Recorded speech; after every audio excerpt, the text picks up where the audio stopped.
Welcome back mayam. Masisu horror mystery ki category da chanba Project Dorothy haiba Hollywood movie ama pudura lakchari.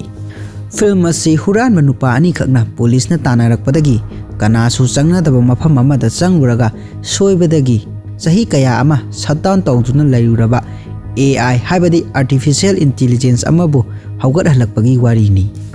Film asina fangkiba rating singdi IMDb da 10 gi manungda 4, Rotten Tomatoes da 63% gi like fangi. Film asi 2024 gi January 16 da release tawkhibani. Film sigi director George Henry Horton, aduga film sigi writer na director oriba George Henry Horton amadi Ryan Skerins, producer na writer oriba makoy ani amadi David Andrewga makoy ahum punduna oy. Film asi da saktam langniba singdi AI ama oiriba Dorothy ki khonjelda Daniel Harris, James ki saktam da Tim D. Zern, Black ki saktam da Adam Budron, Dr. Jillian ki saktam da Olivia Scott. Huzik film asigi wari liba haujarage. Film asigi haurakpada factory ama ulai, aduga factory adugi thokpham adu lonsin khibaga background da keyboard namagi khonjel ama tabaga loinana nupi amagi khonjel da kanna nui. Huzik factory adugi manung ama ulai, machine ama tutut haina khongbadu background da tahalai. Background da amu nupa amagi khonjel da security lockdown hairai, aduga maye iseng sengdana mi khara langbagi khonjel su tarai. Nupi amagi khonjel da kanna lauri aduga amukasu makhoi se muthat kadabani haina su hairi. Nupa amagi khonjel da makhoi lae hairaga nongmai kapagi khonjel su tari, aduga factory adu mafam khara mai muthalai. Huzik nupi amagi khonjel da makhoi hat kadabani haina mo hairi, adudagi factory adu pummam mamkhre. Huzik mathangi sinda ulaklibasi sahi kyagi matungni ahal oiba nupa mamingna James aduga naha khara oiba nupa mamingna Black makhoi ani police na tanarai. James ti makhongda su nongmai na panbagi soktuna isu tari, makhoi ani uchinna chinna nantho haure. Mathangi numini huzik amu background da officer amana car 24 da furan mani singnari banupa ani du Reynolds Road manakta chatle haina pau piraklami. Huzik police gari amana siren khongduna lakpadu tabada James amadi Black tu kanna chelai. Huzik makhoi ani mafam amada lumduna leire. Black na nongmai kapke tawbada James na khamlami, aduga asida thong ama leire haina khuthilai. Makhoi ani panthaba tawduna thong adugi manakta changai. Black na thong adu phakai na bakanna langnari, thong adu phakai ke tawba tanja aduda mafam aduda on nairaga mi khara hat kibagi mawong ama ayeng makhoi da hapet uhalli. Huzik thong adu phakairaga manungda changnubadadi pummam manglami. Makhoi ani na changni basi ngasai film horopada lonsin khraba factory adudani. Makhoi ani manung changlaga stair du kaba horopada James na flashlight ama Black da pirai, aduga maha karigumba khara tawrugi haraga mapanda muthorai. James na ngasai phakai giba thongi lo adu kabo kabo semjinduna thong adu lonsilaga thamlaga nakalamada lumduna laikhre. Tanja aduda police officer ama changlai. Ngasagi thong du hangdoke tawbaga asomdagi mafam adu mi changba yadaba mafam ni hairakpadagi police officer adu amuk chatkre. James na ngasai kainoma tawrugi haraga thokhibadu thong adu semdabida thamlabadi police aduna khangkhiba yai haiduna thong adu hape semjinba thorakpa oiramde.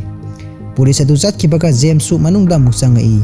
Hoji Black na koithi thiduna mafam adu mai thanaba kanna honari, mana switch sing adu sumnambada mafam amadi mai ngali. Tanja da magi maningdagi kanagumba ama changlakpagi mawong tawraga nupi ama nopagi khonjel tarai. Black tu khamprek khangna maningda onthorai, mana onthorakpadadi kanamta leiramde. Sida nokliba nupi khonjel asi ngasai film horokpada nupi ama nopagi khonjel takhibaduni. Hoji Black na switch sing aduda kinna subadagi mafam adu mai loina ngalami. Hojing nakal amada amuba screen amada angangba masugi oiba mai ama thorai, aduga factory aduda lairiba mafamsing adu mana ubagi mawong ama ulai. Sida uriba asi AI computer oigadoribani. Aduga huzik screen da connect to ARPANET haina tharaga dial tawbodu ulai, adubu ARPANET tu phangdre haina amuk tharai. Odudagi amuk factory adugi mafam atopa sing adusu AI aduna ubagi mawong ulai. Huzik James ka Black ka mafam amada amuk lai. Makhoi ani na chatlibadu somda AI aduna loina urami. Makhoi ani na changlakpa aduda screen da masak khangdwa miyo ani changlae haraga makhoi ani gi chawrakpa chahi haibadi Black ki na 39 aduga James ki na 35 ni haina su screen aduda iri. Huzik AI aduna makhoi ani do amu scale tawduna yengi nakanda photo khara mathang thorai adubu photo sing aduga makhoi ani ge sana ba yaudabadagi unknown haina tharai huzik amu factory adugi thong sing adu AI aduna loina lonsin khre James ka play kadu ka sing adu koichang duna yengi moi ani na mafam du da changni ba sing adu AI aduna loina uri bani Hauzik sum changlakpada computer mayam ama leiba ka ama yurai aduda computer dagi tit khongbagi makhol ama tarakpaduda Black na karino tawrise haipada James na kanada bani sa silao hairai Black na yamna ngakna asigi asuk leadaba computer sibu kamaina on tawba yari bano hairai aduda James na ai su khangde ai khoina naha oiringai matamdadi pot singje America na saba ngakta oi moidudi chahi kaya adum mathau tawi Hauzik ka amada muk changlai aduga landline phone ama leirambaduda Black na try tawbani adubu yaramde asungwari sana lakpada Black na nangi bag te yauriba potu sijanaraga photo kharadi yengba yani hairai aduda James na adu yengnaba honabada nang wifi dongle ama darka taroidra hairai Black na hoi chumme ado bag tu da yauriba potu da wifi dongle su yawbani James na haiba wadu karino hairai maduda Black na Wi-Fi dongle haibani madu sijanaraga mafam amada hekta internet samba yani Hoji AI aduna internet haibasi karino haina yengbada screen da wahai khara thorakpadu aikhoida uhalai thorakliba wahai adudi internet haibasi information mayam ama loinan loiba naidana yawba amaga paw phawna hanba aduga mahaksi mayamna masak sum khangba helakpadagi arpanet ki mahut sinkibani screen da iriba wahai sing adu AI aduna khaliba wakhal aduni Hojik nupi amagi khonjel da background da internet haina hairai Hojik James tu washroom da changaktuna asokpa adubu treatment pina ba honari mana tawribadu AI aduna loina urami aduga AI aduna kupna yenglaga asokpa adu 9mm gi caliber na palaga phawdokhibani 72 hours phawgi manungda fajana yengdragadi siba yabagi chance asi 75 tagina 95% phawba oirani haibadu AI aduna khanglami Hauzik James tu ka amada mulai aduga project Dorothy haina thaba si ama mung thengnarami masinda mayek sengdana murum soli tanjadu da Black laktuna magi lengjumda solakpaduda khangprek khanglami Hauzik makhoi ani na sanariba waridu AI aduna loina tarami aduga screen da protocol 11.1 increase haina tharai mathangi sinda Black ka James ka tumduna leiri tanjadu da kana gumba amana moigi manak tamna changlakpagi mawong adu ullaga nakanda leiriba forklift sing adu on tawrai aduga nupi amagi khonjen na background da noglai hariba thong sing asi AI aduna tawba ngatani mathangi sinda James na Black ta karigumba khara utki hairaga ka amada pusili aduga computer da video ama yenghalami hojik video aduda Jillian kawba nupi amana hairai Aigi ming Dr. Jill sahi mangagi mamangdagi sida lairiba aikhoigi teamna aronba project ama paikhalapani mafam sidagi nanthokhankiba yadaba posak ama su seme 1945 ta Ben Bar Bush koba American scientist amana future da yamna khumang chaukshenba punsi mahing ama lakani hairami aduna aikhoigi mission asi madugi pandamadu phanghanbani project Dorothy ase aikhoina khalamba chang adudagi hentokre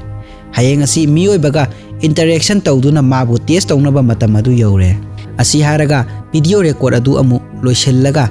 ama amu ulai Dorothy asi haukhiba matam kharasida karino oirakliba si haiba khangba ngamdana lagli aikhoige thabak tawminaba mi amasu makhunama kakhrabani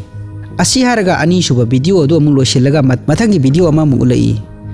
aina video asi record tawribasi thauram aduda yawhaudaba khara adu hairamgi haiduna tawbani moina mafam asi matam pumbagi oina lonsinaba hairi aina Dorothy gi maramda kumna khangi madudi karigumba mahak ase loisel haudrabadi pumnamak loiragani aduna aina mafam asi mai thadoklagani asumna video humadu Dr. Jillian tongan ba numit singda record tawduna thamlambani huji akonbagi video aduda maningda kanagumba khara koilaw lawbagi mawongsu utli video adu yengba loibaga James tu hawalaga thokre adubu Black na moina semlaniba pot asi karino haina machinda solami huji makhoi ani du factory adudagi thoke tawbada thong adu lolamle adudagi James na thong asi electric kini hairakpadagi Black na power du off tawrugi hairaga amuk changsilai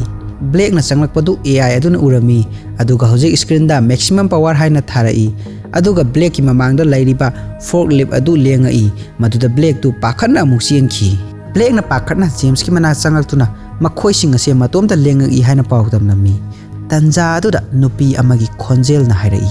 Good afternoon boys aina noida nungai taba phahon bagi da mangakpiyu ai ki ming Dorothy ai si mafam asida ayaba yaudana changlak pasing asi yengsinaba leiba system ni magi wadu da Blake na James ta magi se akhoi uba jala hairai maduda Dorothy na hoi aina loina ui hairai ngasai makai makhoi ani bu question sanariba AI adu Dorothy asi oiramle mana mafam asida leiriba posing asi loina control tawribani Blake na karino tawriba se masibu game la kaigi thong lo lino hairai Dorothy na makha amuk tarai aina program asi kumna yengbadagi aina mafam sidagi nanthoknaba upai ama leire aise mafam asigi yamna liba computer system asida phajintuna chahi kaya asi thamjin bibani adubo aina hoji noina pairiba khulai adugi sijina fam adu khangle aduda Blake na karino hairibadu hanglakpada wifi dongle aduni hairai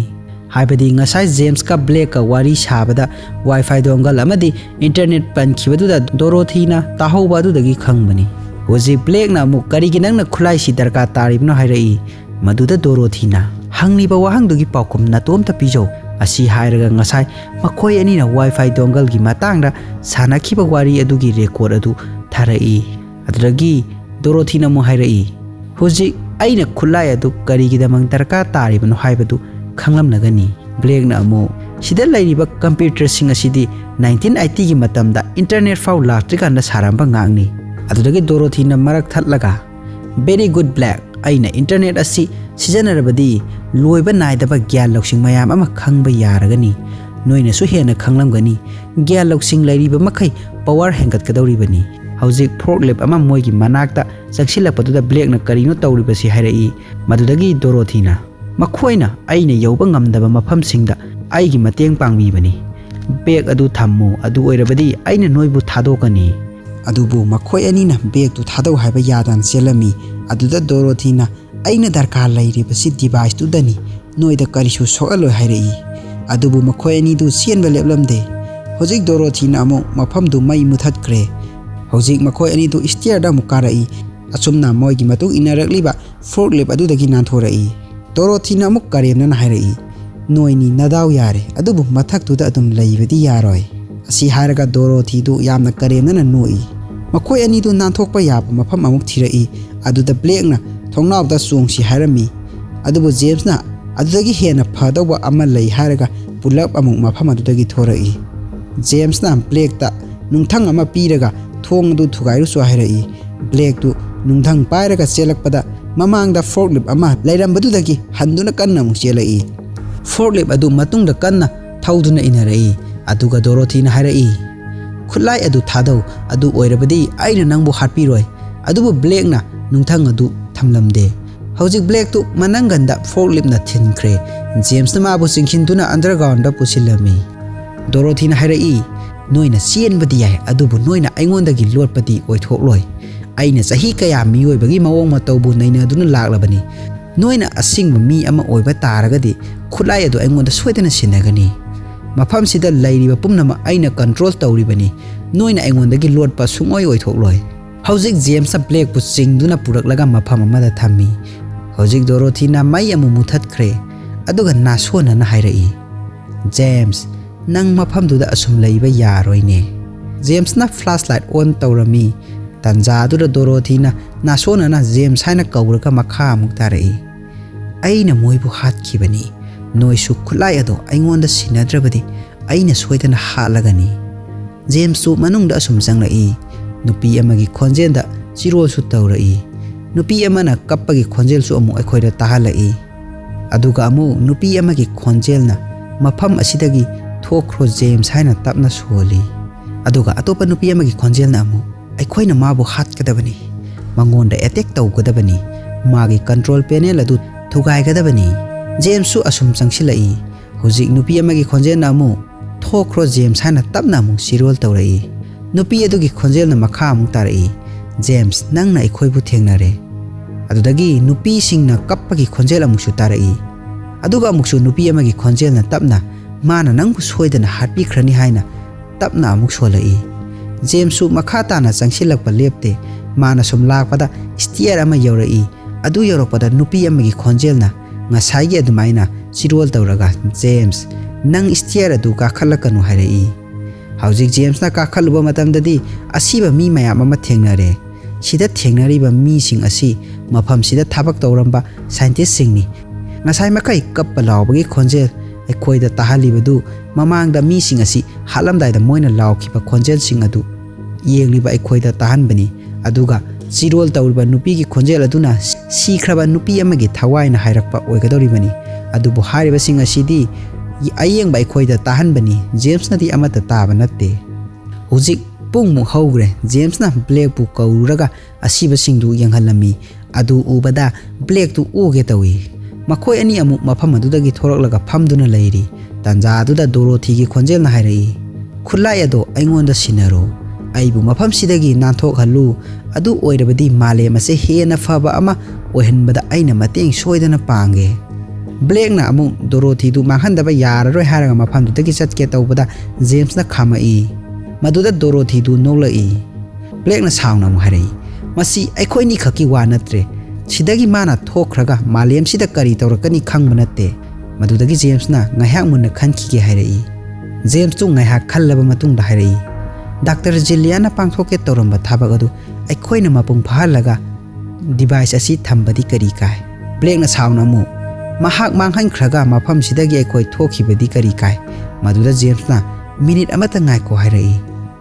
tanja adu Dorothy na like adu amuk than amung muthat tawraga sanarai masinda su light off light on haina hanjin holaga karim narai moi ani du yamna su ware mai du sanarakpadu da pothapam su khangdre Dorothy na mu harai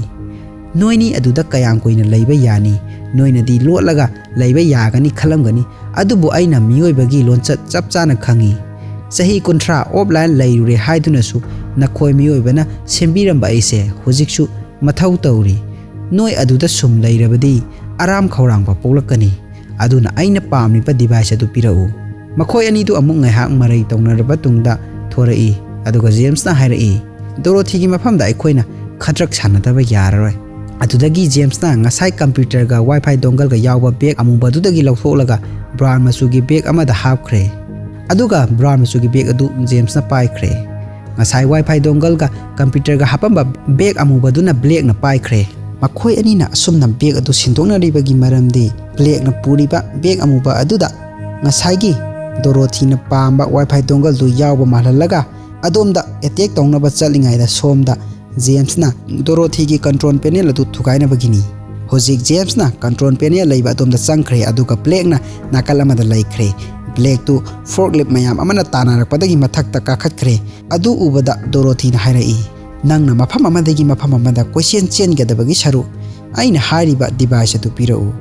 hojik James na nungthang puthorakpadura Dorothy na karemna na hairai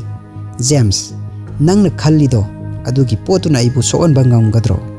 noi miyoi base surungdagi thorakpa matamdagi hojik phawda ahongba kaisu yamna leitri adubu aidi noi miyoi bana chahi million kya changna purakpa awonba adu aina di nomada purakpa ngami hojik James na mana pariba bag adu makhada thamai aduda Dorothy na nangna tawribado karino hangai maduda James na nangbu hatokani hairai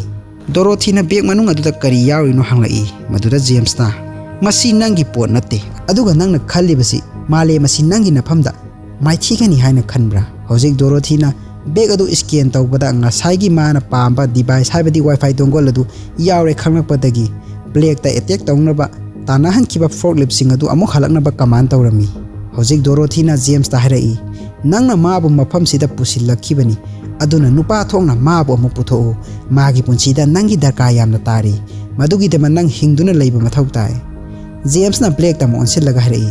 nangna kaidanungda aigi mathau tade aduga mung masinda soldi ai asi kanamtana mathau tade asi harga bag ta yawriba khulai aduda nungthangna tharami aduda Dorothy na chambiduna lepiyu khulai adu mangonda darka yamna tai hairai black na hujik aikhoi kari tawgani haibada James na ma chen khro hairai James na bag adu mai suraga nungthang aduna Dorothy gi control panel adu tharami mana tawribado tawbidanaba Dorothy na haijarami black su chen ba hokre maduda mong Dorothy na black ta mateng pangna ba haijarai अदुबु black तो अदुमक चटख्रे Dorothy na fire safety system ga mechanical system ga on taunaba command torami adubu fail oirami hauji among James na mais asakpa bag adu Dorothy na tholiba screen adu gi mai kairom da langsilai hauji Dorothy na security system ga lockdown system ga on taunaba order torami laibak phabadagi command ani adumadi yakre hauji forklift tu khwaidagi kanba speed ta blake matung inanaba Dorothy na command torami hauji Dorothy tu bera kaaba haurai Dorothy na mo harai kaigumba mai asi muthattaba taraba nangi marupse sibanatana atopa lambi leiti hairai hauji nupa amagi automated voice amana system adu fail oiba haurai harai Dorothy na hauji mana uriba potsai singadu blur chatpa haurai black to hauji thong do hangba yadana leire manakta forklift sing adu su changsilai mahak upay amata leiramte adubu tanja aduda security system du su fail oibadagi thong du mathanda hangdurai adubu forklift adudi inarakpa leptri black na mapanda thorakpa robot control gi system adu fail oibadagi forklift adu su lepkhre adudagi black tu hoji kanna sen thorai James ti manung da laihaure aduga Dorothy su hoji ti mutkhre black na bag adu hangdolu badati moina huralakpa computer adu di yaramle aduga ngasai James na paiba bag adu da yahobadudi wifi dongle khaktam oiramle asumna film asi matang aswai da loisille